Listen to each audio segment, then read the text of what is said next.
Welcome back to Keerthi kitchen. ఈరోజు చేయబోయే recipe carrot halwa. ఇప్పుడు కడాయి పెట్టుకొని ఇందులో ఒక చెంచాడు నెయ్యి వేసుకుందాం.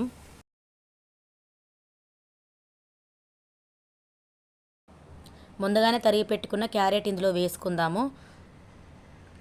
ఇప్పుడు మంచిగా దీన్ని మిక్సీ చేసుకుందాం. ఇప్పుడు దీన్ని మూత పెట్టుకొని 5 నిమిషాలు లో ఫ్లేమ్లో మగ్గనిద్దాం. ఇప్పుడు దీన్ని మూత తీసుకొని మంచిగా మిక్సీ చేసుకుందాం.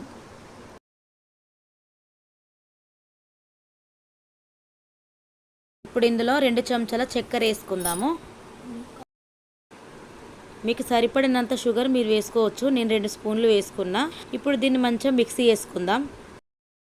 దీన్ని ఇప్పుడు మంచిగా మిక్సీ చేసుకొని మరో 5 నిమిషాలు మూత పెట్టి దీన్ని మగ్గనిద్దాం.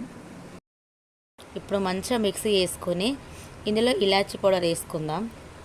పౌడర్ వేసుకున్న తర్వాత మంచిగా కలిపి మళ్ళీ ఒక 5 నిమిషాలు మూత పెట్టి మగ్గనిద్దాం. దాని తర్వాత మళ్ళీ మూత తీసి మనకు రుచికి సరిపడా మనకు పాలు ఎన్ని కావాలో అన్ని పాలు పోసుకోవచ్చండి. నేనైతే 2 కప్పుల పాలు తీసుకున్నానండి. మీరు ఎంత క్వాంటిటీ తీసుకుంటే మీరు దానికి సరిపడా పాలు పోసుకోవచ్చండి.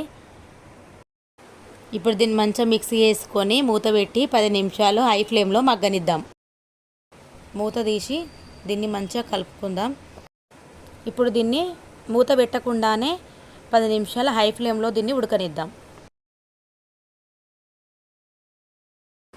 ఎంతో రుచికరమైన క్యారెట్ హల్వా రెడీ. ఈ వీడియో కనుక మీకు నచ్చినట్లయితే లైక్ చేయండి, షేర్ చేయండి. మరిన్ని వీడియోల గురించి మా ఛానల్ని సబ్స్క్రైబ్ చేసుకోండి.